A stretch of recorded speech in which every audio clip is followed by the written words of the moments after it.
This week's Hitched to Homicide deals with the subjects of mental illness as well as the homicide of a child. Listener discretion is advised.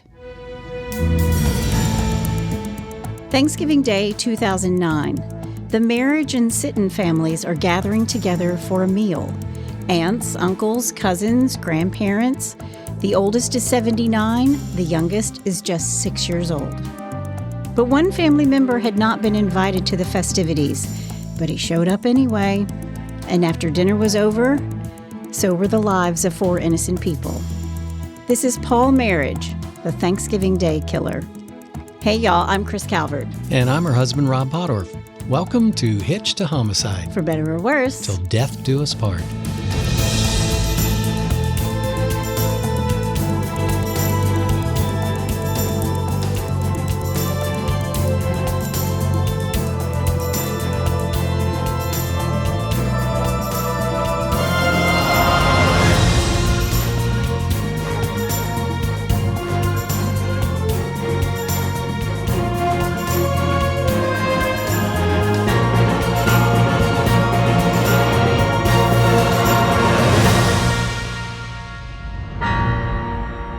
Welcome back, everybody. Yes, welcome, welcome, welcome. And for our friends down south in Texas, howdy, howdy, howdy. Howdy, y'all. That's an easy one for me. I can't screw that one up. Woo! Well, wherever you're listening, be sure to like, rate, review. You can subscribe to the YouTube channel. I'm adding that in because I'm starting to add all the YouTubes up on our channel. And they look good, too. And they look good. I don't know about that. They look too. Like us. They look like me. They look like you.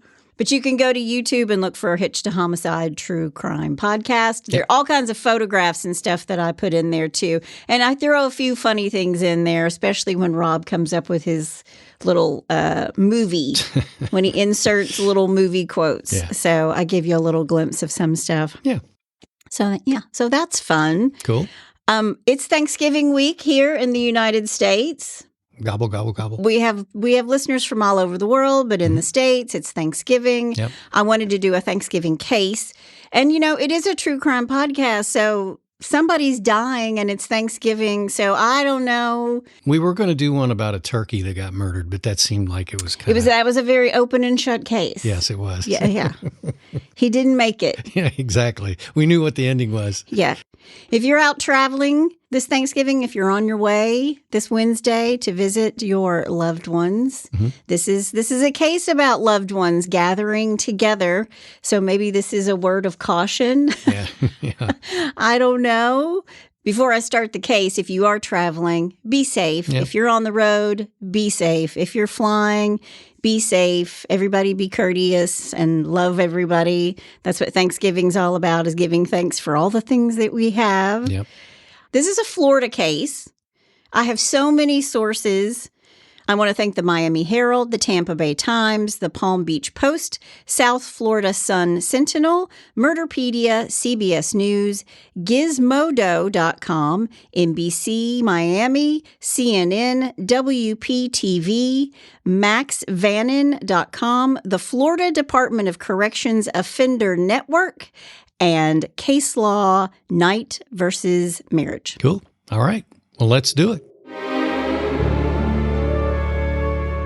Paul Michael Merhige is born on September 10th, 1974, in Florida to Michael and Carol. Now, I read he had an older brother, but after that, I find nothing about his older brother. But 2 years after he makes his way into the world, he will get twin sisters, Lisa and Carla. Okay. And right off the bat, there were differences on when this guy's birthday is, when Paul's birthday is, but I did find his Florida State Penitentiary records. They always include the birthday. It is September 10th, 1974, for anybody out there who's looking for sources. I did the dirty work for you. I had to dig. September 10th. I always like to give the birthday for some reason. I always want everybody to know where it starts. Yeah. By all accounts, Paul had a happy childhood and a normal upbringing. His father was a CIA agent. Oh, wow. Or ex-CIA, according to one source. And his mother was a Miami real estate agent. And Paul was a really good student, and he attended a swanky, prestigious private school, Gulliver Prep School, where he was an honor student. He's a student athlete. He played football, baseball, and soccer. He was the kicker for the football team. Valuable player. Yeah. Such a valuable player is the kicker. If I had to do over again, because I was really small going into high school, I would have wanted to be a kicker, because I look at kickers now in the NFL. Those guys, they're 55. They're 55. Yeah. They rarely get hurt, and they work maybe, I don't know. But there's a lot of pressure. It's all on you. I know. You have one job. You got one job, and you can screw it up. But he's the kicker for the football team. In 1992, when he graduated third in his class, I might add.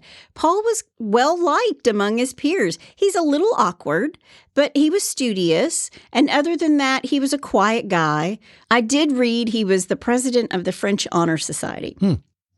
And this is just off the cuff. I did read in this one article where someone was asking, a reporter was asking about this prep school. And she was like, yeah, we were in prep school. Everybody was weird. Nobody was cool. None of us were cool. Yeah. And he was just studious like the rest of us. Sure. On his senior page in the Gulliver Prep School Academy yearbook, he thanked his family and his parents. I'm going to read this to you because it's kind of foretelling. Okay. Quote, "You've bestowed upon me the morals and values to which to treat others. You have given up everything so that I can succeed in what I do and in what is yet to come, for I would not have reached the state in my life where I am now. Lisa and Carla, I have been so lucky to be blessed with having twin sisters and being your protective older brother." That's called foreshadowing. "We may fight a lot, but that is only because we love each other so much and would not trade it for the world. We show our affection for each other in a funny way."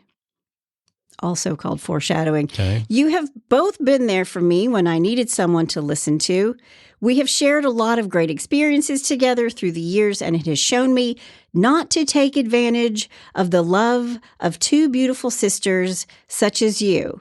Foreshadowing, foreshadowing, foreshadowing. Wow. Okay. End quote. Okay. He goes on to thank the 32 members of his family, including his cousins, quote, "I love you now and forever," end quote.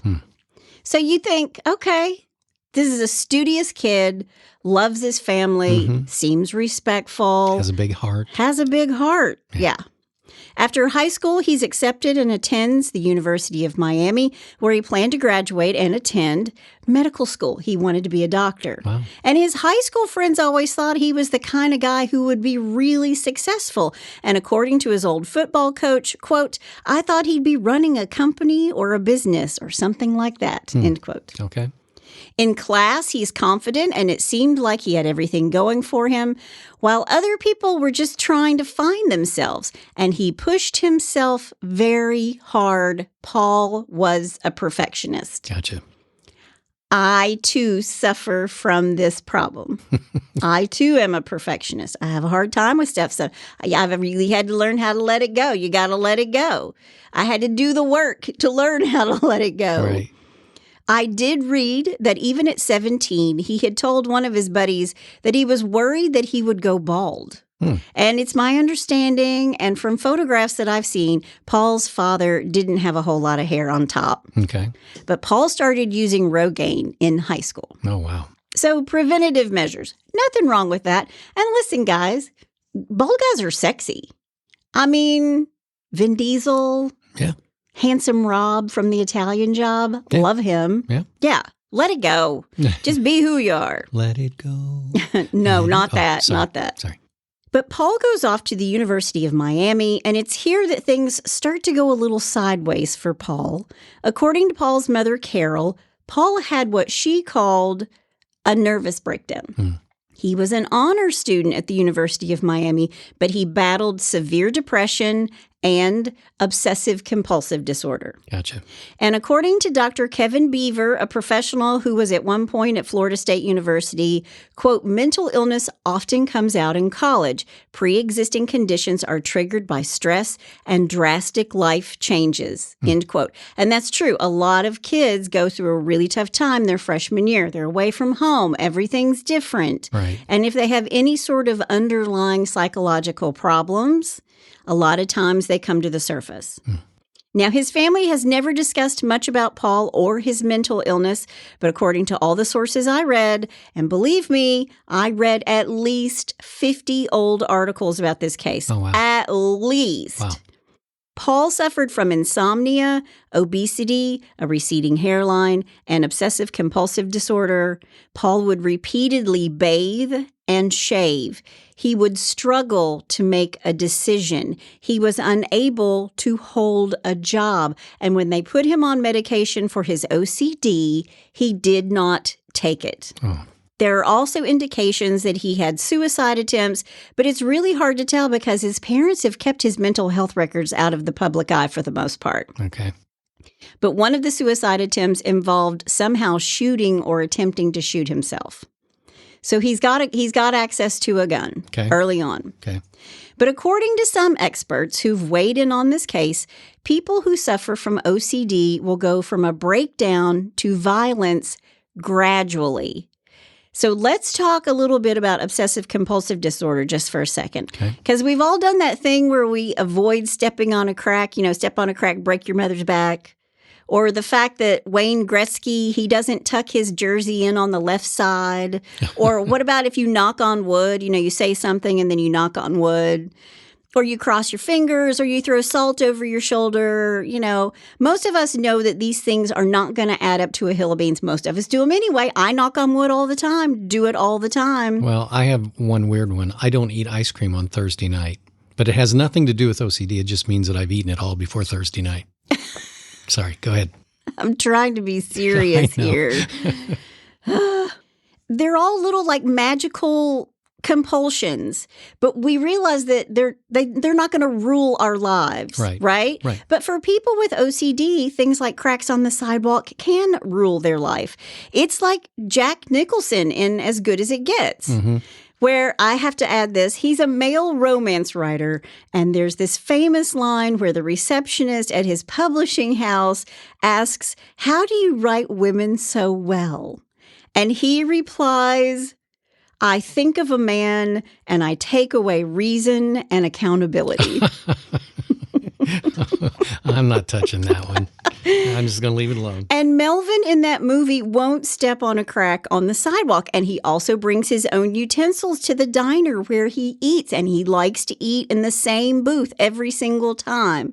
So while most of us ignore these impulses because we don't care and we don't give in to nonsensical ideas that stepping on a crack is going to cause something bad to happen. Or if we don't sit in the same seat, then we're not going to be able to do something. But there are people who can't get past it to have security and order in their lives. And that's what OCD is. Got it. And the person usually knows that their obsessions or compulsions are unreasonable. And they can't help it.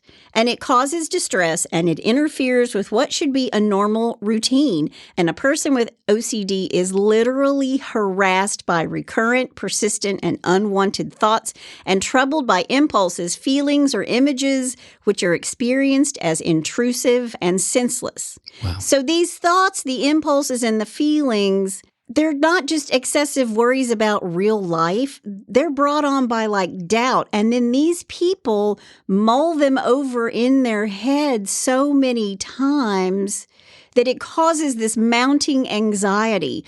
And it's thought that the compulsions are carried out in an attempt to lessen the anxiety brought on by the obsession. Gotcha. So that's I am scared to death of being dirty, so I'm going to shower 6 times today.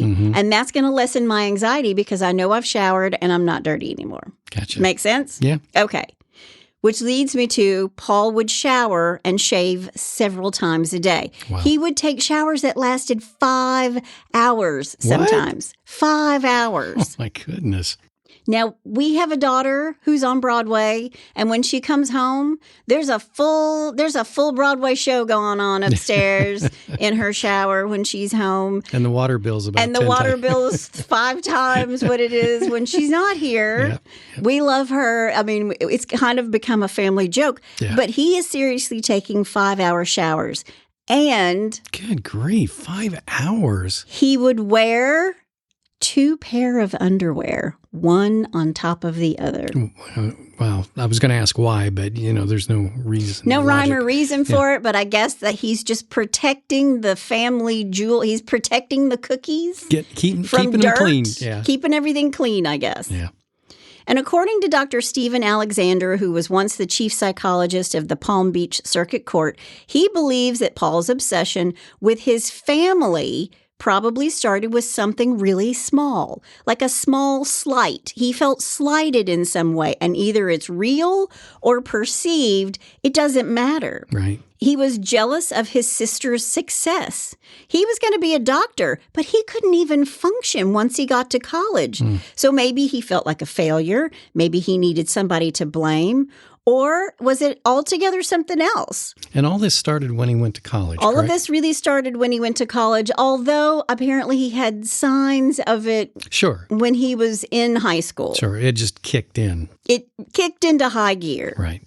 But obsessive compulsives roll ideas over and over and over in their minds. And the more he rolled over the idea that he was a failure, the more chance of bitterness and unhappiness would come into being. He's like bringing this to life. Mm-hmm. And in fact, it's going to come out much, much later that Paul has told his psychiatrist that he can't get death out of his mind. Wow. From 1994 to 2006, Paul lived with his parents in their home and became financially dependent upon them. And while he's living with his parents, the police are called to their home at least 10 separate times because Paul was being, quote, extremely violent and aggressive and expressed threats of violence, wow. End quote. I would think that they would want to, commit him or get him some help or do something. I've seen that he wasn't involuntarily committed. I've seen that he was committed against his will. Gotcha. 3 times. There are some different. Everything's a little bit different. There's a lot of mud in here. It's very gray. Right. But Paul held a grudge toward his uncle, who was a doctor. Paul thought that he had somehow caused him his illness, and he harbored resentment and jealousy toward his 2 twin sisters. Now, in 1996, Paul accused Carla Merhige, his little sister, of domestic violence in a family court case. And according to the court documents, an injunction was filed because Paul told the court that his sister was trying to kill him. Whoa. When he filed the protective order, Paul told the court that Carla had told him, quote, if I had the chance to get away with it, I'd kill you, end quote. Wow. Paul said that Carla broke down his bedroom door and started screaming at him and then spit in his face. Then she wrestled him to the floor. Okay, I've seen pictures of both of them. Yeah. I have a hard time seeing Carla wrestling Paul to the floor. But okay, that's what's in the injunction. Okay. Paul was being treated for OCD, and Paul said that his sister knew of his mental condition, but would purposely harass him, which according to Paul was exactly what his doctors did not want to happen. Paul thought his family members wanted him to get worse and, quote, not overcome his illness, end quote. Yeah, which obviously wasn't true. But then 5 weeks later, he drops the whole thing. Really? Same year, April 2006, Carla accuses Paul of domestic violence. She feared her brother could turn violent and was so afraid that she went to a Miami-Dade judge to ask for a restraining order against him. Wow. In her request for the restraining order, she claimed that Paul had threatened to kill her as well as himself and was refusing to take his medication, although the meds he was taking are never really disclosed. I did read someplace that he was taking Ativan. That's an anti-anxiety pill. Right. But Carla told the judge that Paul stared into her face and said to her, quote, I'm going to slit your throat, and this time I'm not going to go by myself, Ooh, end wow. quote. Meaning he's going to commit suicide, but he's going to take her with him. Wow. Now, Carla told the court that these threats happened on a regular basis, and she wanted the court to grant this restraining order to, quote, prevent further incidents of violence and harassment, end quote. Okay.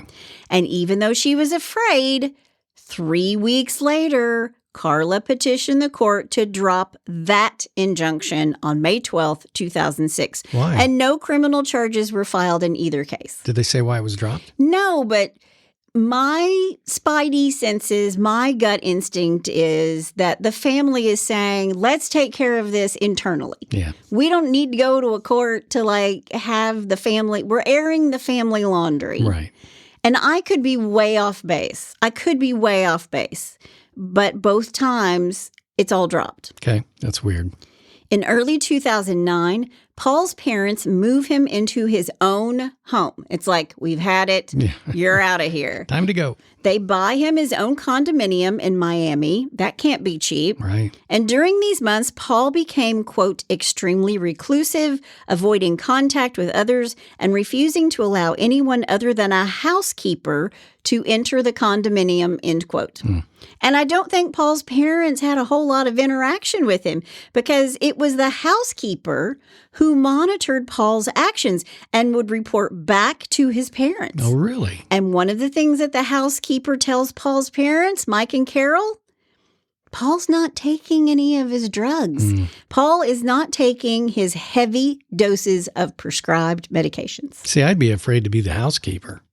Yeah, right? What a brave woman. She's going in there. Yeah. And she's sort of snitching on him if he finds that out. Yeah.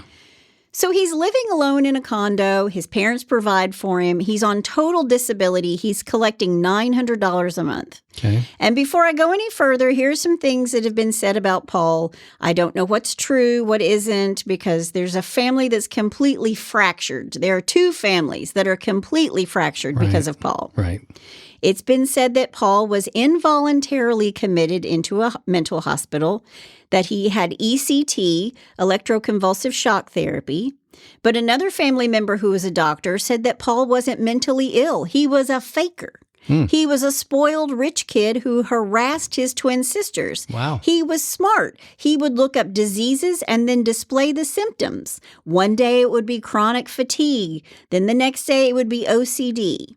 So I think, this is just me, this is Chris's opinion. Okay. Just me, on my own. Dr. Chris. I do think he's mentally ill. Right. I do think he's a spoiled rich kid. I think he's both of those things. And the combination two together. It's bad. Yeah, exactly. 2 weeks before Thanksgiving, Paul was busy. He's busier than a moth in a mitten. He had taken $12,000 out of his parents' bank account, and he also took a bunch of cash from the ATM. So what does he need this money for? Well, he's stockpiling, and not just money. He's stockpiling guns, 4 of them, including a .22 caliber handgun and a .40 caliber semi-automatic weapon and a Remington 700 that he purchased a scope for. Mercy. He went to 2 different gun stores for his purchases that cost him close to $2,000, and he also buys a cover for his car. Then he packed up some clothes and waited for the day to arrive. Now, I want you all to remember this because it's going to be important when we have a little discussion at the end of the podcast, okay? Okay. Now, Paul isn't much on family activities. He just didn't participate. And I don't think anyone was all too upset over that fact. Right. Paul's not coming. Oh, rats. Paul's not coming. Oh, bummer. Bummer. And in fact, the year before, he wasn't invited to the family Thanksgiving dinner. Oh, really? But this year, Paul is calling his mother every day to get details on the family gathering. Where was it? What time was it? Who was going to be there? What time were they arriving? What time was everybody going to leave? And then he'd call the next day and he would do it all over again. Oh, geez. Where was it? What time was it? When's everybody going to arrive? Sure. When's everybody going to leave? He just kept double checking it over and over. 3 days before Thanksgiving, Carol Merhige wrote to her friends in an email about their plans for Thanksgiving that, quote, "Everyone is going up, including Paul. It will be interesting to say the least," end quote. But had Paul really been invited to the Thanksgiving gathering? Yeah. Because he hadn't. It's Thanksgiving 2009. The table is set for 16. And here's 12 of those who were in attendance. Okay. Let's start with the hosts, Jim and Muriel Sitton. Muriel Joseph Sitton was a 48-year-old former Emmy-winning TV producer and devoted Christian who ran the children's ministry at her Palm City church. Nice. Muriel met her husband, Jim, who's also an Emmy winner, at WPTV Channel 5. He was a TV news photographer. Okay. Jim invited Muriel to his church 10 years prior, and the rest is history. These two had a daughter, Makayla Joy. Makayla was born on December 6th, 2002. She loved reading. She loved dancing. She always did a daily devotional. She was homeschooled by her mother, and she spoke fluent French. Oh, wow. She's 6. And there's a reason for this. I can barely speak English. Well, there's a reason for this, and it's that her grandparents are French. Oh, okay. Muriel's mom and dad, Raymonde Joseph, 79, and her husband, Antoine Joseph, age 76, are also in attendance for Thanksgiving dinner. These two live in an oceanfront condo in Jupiter, Florida, and have been married for over 50 years. Oh, wow. And in fact, the Thanksgiving dinner was held at their home the year prior, and that's when Paul was not invited. Okay. Yes. Raymonde was born on June 27th, 1933 in France. Her grandchildren called her Mamie, including Makayla. And Mamie and Makayla had a standing date each week because her grandmother took her to her dance class every week at the Florida Classical Ballet Theater. Okay. Also in attendance on this Thanksgiving evening is Dr. Joseph's sister, Carol Merhige. So here's how they're all related. Dr. Joseph, his sister, is Paul's mom. Okay. Carol Merhige, the real estate agent and mother to Paul and mother to the twins, Carla and Lisa, and her husband, Mike, the CIA agent or the ex-CIA agent. Gotcha. I don't know anybody who tells people that they're in the CIA. I think the source that I got this from was from one of his family members. I don't think he ever came out and said that, but it's kind of important when we get to the end. It's kind of like Robert De Niro in Meet the Parents. It's like Fight Club. First rule of Fight Club. Yeah. You don't talk about Fight Club. Yeah, exactly. First rule of CIA. You're not in the CIA, Yeah, exactly. right? Right. So Carla and Lisa Merhige are born on March 29th, 1976. Carla and Lisa were both talented singers, and I read in an old newspaper article that they were, quote, the loveliest human beings you could ever meet, end quote. Lisa was a graduate of the University of Miami, where she also went to grad school and got her MBA. She worked at the Miami-Dade courthouse until she started working with her mother in real estate. She met and married attorney Patrick Knight, and at Thanksgiving 2009, Lisa was pregnant with her first child. Nice. Her twin sister Carla attended Florida International University and was a children's advocate working with kids who were aging out of the foster care system. Okay. The night before Thanksgiving 2009, she worked extra late getting Thanksgiving donations out to 35 needy families. Good These person. people are salt of the earth and so good. Saints. These two sisters loved singing together, and they had done loads of weddings. Rob used to sing at weddings when he was a little kid. And they were regulars at their church, Our Lady of Lebanon. They spoke multiple times a day to each other. They were inseparable growing up. And they had both been threatened at one time or another by their brother, Paul. Also in attendance is another cousin, 52-year-old Clifford Gabera. And around the house on November 26, 2009, 6-year-old little Makayla had written little note cards about how thankful she was for her family. And I read in almost every single source that she had strung these up on little clotheslines around the house. Oh. This family is relatively close. I mean, they're getting together, not just the nuclear family and the grandparents, but the aunts and the uncles and the cousins. You know, they're all getting together. And the only family member that lived on the fringe was Paul. Right. The Sittons had not laid eyes on Paul in some 13 years. Ooh, wow. And 6-year-old Makayla didn't even know that he existed. She'd never met him at all. Wow. And as Muriel is putting the food on the table, she overhears a telephone conversation. It's Mike Merhige, and he's speaking on the phone with his son, Paul. And Muriel's a little concerned because she knows Paul's a little bit of a wild card. Right. And the year before, her own father had banned Paul from coming to Thanksgiving. So she doesn't really want any trouble at her house, and they'd all seen Paul act out. He was violent toward his mother and both of his sisters. And at one time, Lisa had even told Patrick's mother, her mother-in-law, that she was afraid Paul would kill her and her sister Carla. His behavior was so bad that the family had turned it all into a joke, kind of like a, you got to laugh about it because if you didn't laugh about it, you would cry over it. You're whistling in the dark. Yeah, sort of, Paul's nuts. Yeah, one day that boy's going to kill somebody, that kind of thing, right? Sure. But Muriel overhears Michael Merhige giving his son Paul directions to her home. And when it's confirmed that he is coming to dinner, Carol tells her daughter, this is the mother, this is Paul's mother, Carol, tells her daughter, quote, "I hope Paul doesn't come and kill us all tonight," end quote. And her daughter, Lisa, replied, quote, "Mom, it came to my mind too, but don't say that to Dad because Dad would get upset," end quote. Oh, man. But Lisa's husband, Patrick, is not so quiet about his feelings about Paul. He is not a Paul fan. Right. He called Paul a fat, lazy failure who never had a job or a girlfriend and spent his days at home on his computer. Whoa. Patrick said, quote, "He was by no means a functioning member of society," end quote. That's pretty brutal. It is brutal. Mm-hmm. But true. Her husband's an attorney. His brother-in-law has threatened his wife. Right. Yeah. I mean, I could see where he would be like, he's a punk. Yeah. He's a punk. Yep. Paul does show up, and they make a place for him at the dinner table. And according to reports, he did not eat.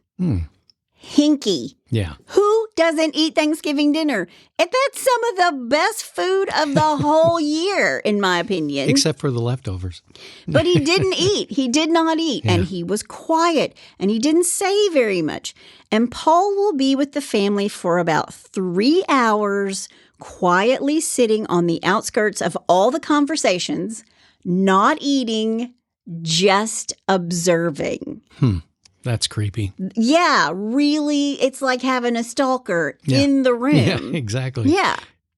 And from what I read about the family celebration, little Makayla was the star of the day. She planned a program that included a short speech about giving thanks. She recited the 100th Psalm, "Enter his gates with thanksgiving and his courts with praise." The following week, Makayla, who was homeschooled by her mother and spoke French, as I've already said, was performing in the Nutcracker with her ballet school, the Florida Classical Ballet Theater. And this is the little sacred area that she has with her grandmother. Right. In anticipation of the Nutcracker, Makayla's so excited, she wants to put on a little show for the crowd that had gathered there, and she did. And I can remember doing this as a kid when I had all my aunts, uncles, and cousins around, like, gather around. We're going to put on, the little kid. We're going to do a show. We're putting on a show. Sure. Yeah. And she was putting on a show. She sang for them. She danced for them. She held all of the attention in that room. Now, who do you think might not have liked that very much? Let me guess. Paul? Paul. Yeah. Not long after dinner was over and the bows had been taken and little Miss Makayla had gone to bed, Paul walked out of the house without saying a word to anyone. He was gone for 20 minutes. And I think everybody thought, okay, he came, he was here, it was weird, it got weird, and now he's gone. Yep. He's just going to leave without saying bye. But then around 10 p.m., a neighbor who's walking her dog sees Paul outside the Sittons' home, and she thinks he looks, quote, confused. And this is a look that is later going to be described as, quote, an evil, haunting look, end quote. Paul goes back into the house with a rifle. First, he takes aim at his aunt and little Makayla's Mamie, Raymonde Joseph. He shoots her in the shoulder. Then he kills his sisters, Lisa, who is pregnant, and then Carla. Wow. Then he shoots his brother-in-law, Patrick, in the stomach. Patrick is in critical condition, but he's with it enough to hear Paul say, quote, I've waited 20 years to do this, end quote. Wow. Then Paul goes back to Raymonde Joseph because her husband, Antoine, he's the retired doctor. He's performing CPR on his wife. And Paul aims at Raymonde's chest. He places the barrel against it. Antoine tells him not to do it. He actually says that he says this in French. And then Paul shoots Raymonde in the chest and out of her husband's arms. Then he took aim at Dr. Joseph, but his gun jammed. Oh. Also injured in this gunfire, a cousin, Clifford Gabera. Now, Jim Sitton isn't in the front of the house where all this is taking place, right? Right. He hears the shots and he goes outside thinking the bullets are coming into the house from the street. And while he's outside, Paul climbs the stairs and walks into 6-year-old Makayla's room and shoots her while she's asleep in her bed in the hip and back. Then he walks down the stairs, out the front door, and drives away in his 2007 blue Camry with Florida plates. Okay. Now, the first call to 911 came from a neighbor who heard the shots. The second call came from inside the Sittons' home. Paul was gone, and the only thing is left is there's just carnage in his wake. Sure. Right. For 38 days, Paul will be hunted by the local authorities as well as the FBI, but they're not the only ones because John Walsh and America's Most Wanted are going to be on the case. Really? John's son was the same age as Makayla when he was abducted. Right. And hunting the killers of children is on the top of the list for John Walsh. Right. Yeah. Now, a warrant is issued for the arrest of Paul Michael Merhige, and the manhunt ensues. The Jupiter Police Department and Chief Kitzero are consumed with this case, and on December 3rd, the FBI is called in. Okay. The regional U.S. Marshals were out looking for Paul. He was on the most wanted list in America. Wow. Meanwhile, these families are trying to pick up the pieces of that Thanksgiving night. Yeah. How do you do that? Like they had to go stay at the Red Cross came in. They couldn't go into their own homes. Sure. There was a memorial for Makayla and her grandmother, Raymonde, on December 5th. They called it Remembering the Joy. They filled the Jupiter High School auditorium, and outside, police are looking in every single car and behind every single bush thinking, yeah, Paul might show up. Right, because don't like criminals, they like to witness come their back. carnage. Yeah. Yeah. Also dead are his twin sisters, Carla and Lisa Knight, and her unborn child. And Lisa's husband, Patrick, is put into a medically induced coma. He is unaware that his wife and unborn child are dead. Now, these two families from this night on do not talk. The Merhiges and the Sittons. They're both grieving, but one family knowing that it was their son who murdered everybody. Right. And what do you do with that? And it made me think of this TED Talk that I had seen. It's a TED Talk by Sue Klebold. It's Dylan Klebold's mother from the Columbine High School tragedy. Yeah. I will post a link in the show notes. But it's an interesting talk where she still asks herself, like others ask of her, how could you not know? Right. And what kind of mother were you? And if you look at Mike and Carol Merhige, they had other accomplished children who were pillars of society. Right. And then there's Paul. Right. And this is just my opinion. And of course, I have zero training in psychiatry. But I think nobody knew what to do with Paul or how to handle him. He was anxious and depressed. He had OCD. He wouldn't take his medicine. That's something that's pretty common in mental illness, too, not taking your meds. Right. So where does he go? I mean, if his parents hadn't taken care of him financially, Paul would have probably been out on the street. He would have been a statistic. Right.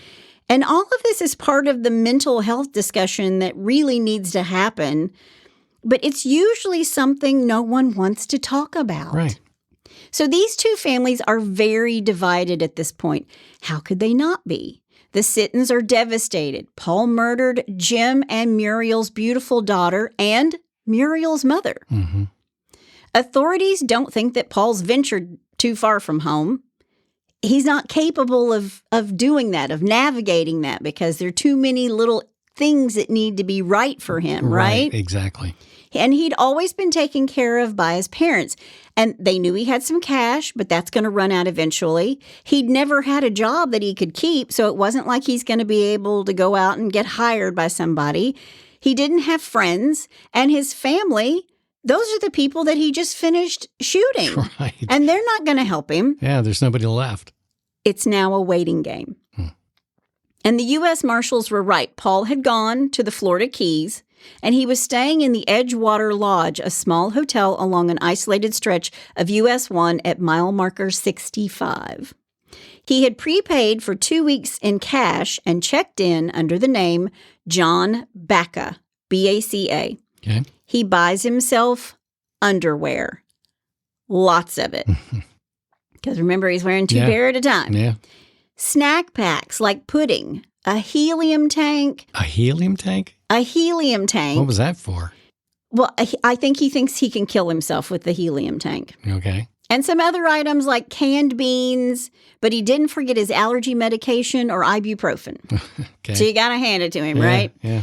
The owners of the hotel, Paul Paff and Melinda Stewart, think he's a bit odd because he's always using the guest washing machine at the motel. He's always washing clothes. Right. And in the parking lot of the hotel is the blue Camry with a car cover over top of it. Remember, he bought the car cover. Yep. On January 2nd, 2010, Fox aired a 6 p.m. preview, just the preview of America's Most Wanted's upcoming episode. What was going to happen in prime time that night about the Thanksgiving Day murders and Paul.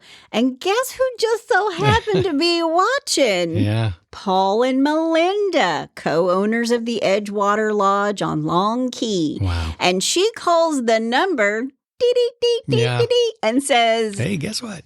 I think the guy that I just saw on the preview for tonight's show is staying in my hotel in room 14. Wow. And Melinda Stewart said that the man was driving a blue Toyota Camry, the same kind of car that police said Paul had been driving the night of the murders. And she gave the authorities the license tag number off the back of the car. So she goes out into the parking lot. She lifts up the cover. Right. She writes down the car tag, and then she goes back and she tells him, this is the car tag. The U.S. Marshals ran the tag number, and here's what they found out. It's registered to Paul, but to a 1991 Lexus that he owned in 2006. It's an old plate. Gotcha. And they're thinking, okay, so he's switched the plates, thinking that that's going to help him. Right, right. Whatever.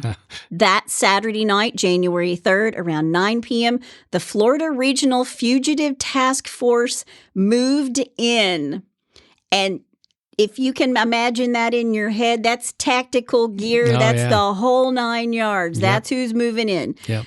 And coincidentally, as this is happening, America's Most Wanted is airing on Fox. Wow. While it's happening. Is he watching it? Do you know? I don't think he was watching it. He did keep up with his case. He was like trying to keep up with what was going on. Gotcha. But before they confronted Paul, authorities evacuated the other guests from the main building, including a family that had 4 kids who were staying in the room right next door to him. Yeah. Gosh. So police officers burst through his hotel room door, and they find Paul sitting in double underwear, I'm sure, but he is just tip-tapping away on his keyboard. He's on his laptop. Okay. Paul has shaved his head, to disguise himself. Sure. He leaves his little laptop. He runs to the bathroom where he has a noose, some helium tanks, a plastic hood, rubber hoses, all things I guess he thought that he could commit suicide with. Okay. I mean, the helium, if he doesn't kill himself, at least he'll sound like Mickey Mouse. It's going to have a high voice. Exactly. But here's the thing. Was he really trying to kill himself? Because he shouts at police, "Don't shoot." Yeah. Yeah. Usually if somebody's suicidal, they want to be, suicide by cop. Yeah. And that's a thing where they can't do it themselves. Yeah. And so they want the police to shoot them. But he says, don't shoot. And Paul has to be tased 3 times before he goes down. Don't tase me, dude. Don't tase me, bro. Bro, that's what it was. Don't tase me, bro. They had been searching for him for 38 days, and there to capture all of it in its glory is the camera crew from America's Most Wanted. Yeah. Really? Well, yeah, Fox. That's the Fox station. Right. America's Most Wanted. Yeah. The camera crew shows up from America's Most Wanted. Yes. Nice. Yeah. That's cool. And Paul says as he's being dragged away by this tactical force. In his double underwear. After he's been tased 3 times, quote, 18 years I've been tormented. I've had chronic medical problems, mental problems. It's been a nightmare. I didn't even know what I was doing. It was the only thing I could do. I went several times to turn myself in. I was waiting for my parents to maybe make a statement and to tell me to turn myself in. I didn't know what to do. And today, right now, watching on my TV, my cousin, I didn't know. I've been waiting. I didn't know what to do. I just can't believe I've done all of this. I just can't believe it. End quote. Yeah. Okay. Whatever, dude. Yeah. Then Paul tells the arresting officers, quote, it's impossible, to reconcile what happened with me. It's just not even real. I'm not violent. I've never been violent. I'm not a criminal or a drug addict. It's just unbelievable what I've done to everybody. Wow. End quote. Wow, man. And Melinda and Paul of the Edgewater Hotel are now $100,000 richer for their tip that led to Paul's arrest. Nice. 3 months after that horrible Thanksgiving night, Patrick Knight is out of his coma, and a priest lets him know that his wife and his unborn child are gone. He would need to learn how to walk and talk. Again, he could not even hold his head up. Wow. His muscles had not moved in 3 months while he was in a coma. Everything had just atrophied. Right. Meanwhile, at the Palm Beach County Jail, Paul never confesses to murdering anyone. Really? And 1 month later, he's arraigned on February 22nd, 2010. It's important to note that Paul's parents did not foot the bill for a private attorney. Paul had a public defender. Okay. He's charged with 4 counts of first-degree murder for Lisa Knight, Carla Marriage, Raymonde Joseph, and Makayla Sitton, and 3 counts of attempted first-degree murder for Clifford Gerbera and Dr. Antoine Joseph and Patrick Knight. Wow. Paul pleads not guilty. Not guilty. And the DA wants to see the death penalty. Sure. And if they're successful, Paul will be the first defendant to get the death penalty in Palm Beach County State Court in more than 20 years. Wow. Now, his trial was scheduled for August 8th, 2011. Okay. And Jim Sitton was determined to make sure that Paul got the death penalty for killing his little 6-year-old daughter. Sure. And entering the investigation leading up to the trial, it was pretty clear that Paul had been holding a grudge against his family, and he'd been brooding over this for 15 years. It was a part of his obsessive-compulsive disorder, I suppose. Right. So was he going to take an insanity plea? Yeah. No. No? No. Really? 3 months before the trial, Paul accepts a plea deal where he would get a conviction of 7 consecutive life sentences without the chance for parole or appeals in lieu of the death penalty. Wow. No need for a trial. Right. I'm taking the plea. I'm going to jail forever. And if I do this, then you can't put me to death. Makayla's family is furious. furious. I would be too. They wanted him to die. They felt like they had been just cut off at the knees. They walked into this thinking that, the whole process, the whole trial process was going to start. And instead they walk in, they're like, well, he's taking a plea deal. And this is the end of it. Wow. But I have had an attorney say to me before, justice isn't always fair. Right. When it comes to law, justice isn't always fair. Justice is justice. And he would be in jail for the rest of his life without the possibility of parole, but he would be alive. I often think about that as far as somebody being put to death, which I have a problem with. If they've committed something that's relevant, then yeah, they deserve to die.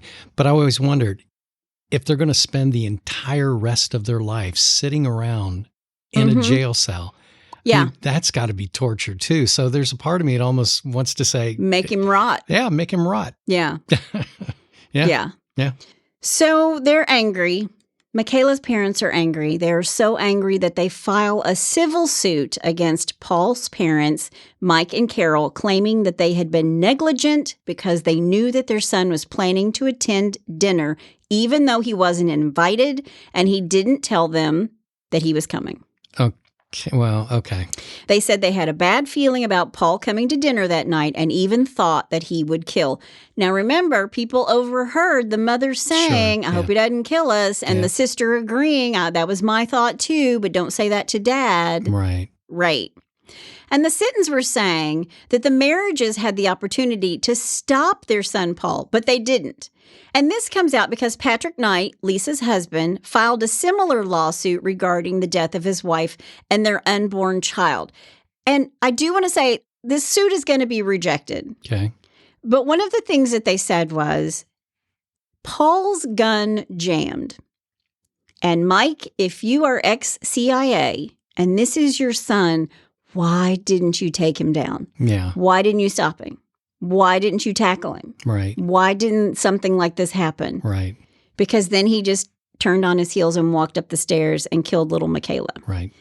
So what happens is, after the Sittons file this civil suit, the marriages turn around and counter-sue. What? Yes. They say that it's the Sittons' fault because they let him walk into their house. Now, both of these suits are rejected by the judge, but not before Paul's parents are all upset. And they said, that it's not their fault. And the Sittons said, well, it is their fault. And what it boils down to is that there are a lot of people who are grieving. Yeah. There are no answers for these two families. There's no relief for these two families. Right. Jim and Muriel started a foundation in Makayla's name in order to carry on her love of dance and her love of music. The foundation has an annual concert each year. Apparently, Mike Marriage sees his son Paul every Sunday during visitation at the state prison. Really? His mother does not go to see him. Gotcha. I don't know if she can forgive him for murdering her two twin girls and her unborn grandbaby. Right. He has told Paul, Mike, his father, has told Paul that he has taken everything from them. Everything. And Paul has, for what it's worth, Paul has apologized.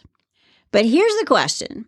Should parents be held responsible for the actions of their children? And in this case, he's a grown man. Right. He wasn't legally under the guardianship of his parents, even though he was completely disabled, getting his $900 a month. And they cared for him financially. They made sure he got to his doctor's appointments. They paid for his medication. Right. But how do we do a better job of taking care of the mentally ill? And in fact, if that was what was going on with Paul, how do we keep things like this from happening? Right. Now, remember I told you to tuck away the information in the beginning. Yep. Right? Right. So if he was mentally ill and he didn't know what he was doing, or he did know what he was doing but couldn't control it, then why did he plan it? It wasn't planned well, but he did make plans. He took out money. He bought a car cover so they wouldn't be able to spot. Yeah, they couldn't spot his car. He packed his clothes. He had cash. You know, he had a bunch of burner phones with him, and nobody was calling him because he didn't have any friends. Right. So where does mental illness end and murder begin? Right. And those, I think, are things that we have to think about. We do have a resource page on our Hitched to Homicide website.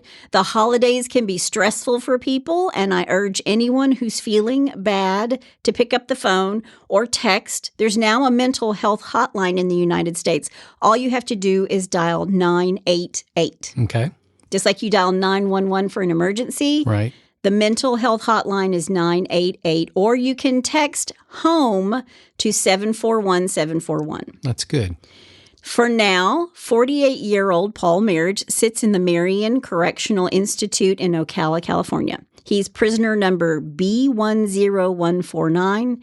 He does not live in general population, but in the close custody unit assigned for inmates who are removed from general population. Inmates must be maintained in a facility with a secure perimeter or with direct supervision outside. Maximum custody refers to inmates who are under a sentence of death. So even though he's not on death row, Paul Merhige is kind of treated as if he is. Really? He's under constant supervision. So an interesting case, lots to think about. Yeah. A lot to think about. So that is the case of the Thanksgiving killer, and that's all I have to say about that. Hey, Hitched to Homicide listeners. This is Chris Calvert. I love doing research and writing about real crimes, but I also love writing about fictional people who commit horrible atrocities. When you're ready to take a break from true crime for fictional crime, go to chriscalvert.com, where you'll find all my books, including some free ones to get you started. Jane Doe is one badass chick who quietly hunts terrorists in the United States. The Sex and Lies books are all FBI and CIA cases with a little romance on the side. And coming summer 2022, Book 10 in the series, Sex, Lies, and Rock and Roll, releases. You can find all of these books everywhere, and if you like to listen instead of read, you can find them all on Audible. So go grab a free book or take a listen. I love all the characters I've written. I've given them pain, ruined their lives, make them suffer, and maybe even throw in a heroic death. Or maybe they live to fight another day. Check it all out at chriscalvert.com, and thanks for being a listener of Hitched to Homicide. Well, there was a happy holiday story. I'm sorry. I gave a warning at the beginning, and I even thought about this. I was like, well, I want to do a Thanksgiving case. And again, we're a true crime podcast. Yeah. No, it was a good one. The good news is Paul is gone. Yeah. The families still don't talk. It's a lot. It's a lot. Yeah.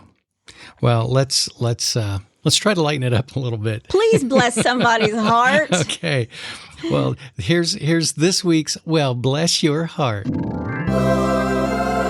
Well, bless your heart. All right. This one is called She Was Caught Orange-Handed. Orange-handed. Yes. Just like the color of your hair, You got honey.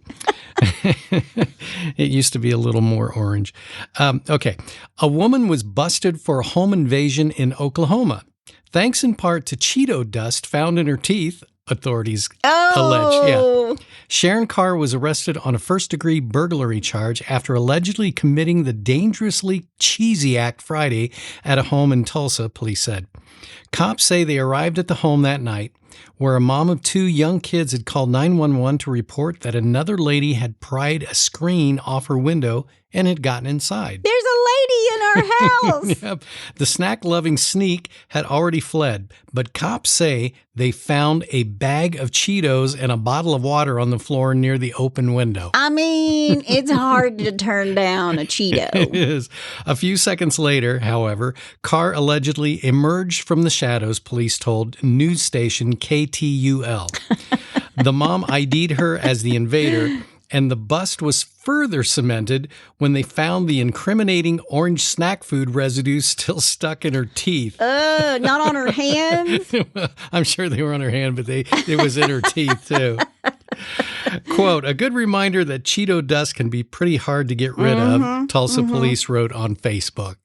I like to eat cheese popcorn and and you can see I eat it with my right hand, and the right hand side of my keyboard will be orange, especially the delete key where I'm like delete, delete, delete, delete, delete, delete, delete, delete. Yeah. Well, bless her heart. Bless her heart. But once again, it's hard to turn down a Cheeto. I know. Well, if you need your heart blessing, or you know somebody's heart who needs to be blessed, you can go to hitchedtohomicide.com. There's a little pull-down menu, and you can send it to us. You can also suggest a case. Right. I just want to say, after all of that stuff, y'all hug your families this holiday season. Absolutely. Stay away from conflict with your Uncle Frank, who's always got an opinion. Yeah. My advice to everybody this holiday is to do whatever you need to do to remove yourself from any sort of toxic or harmful situation.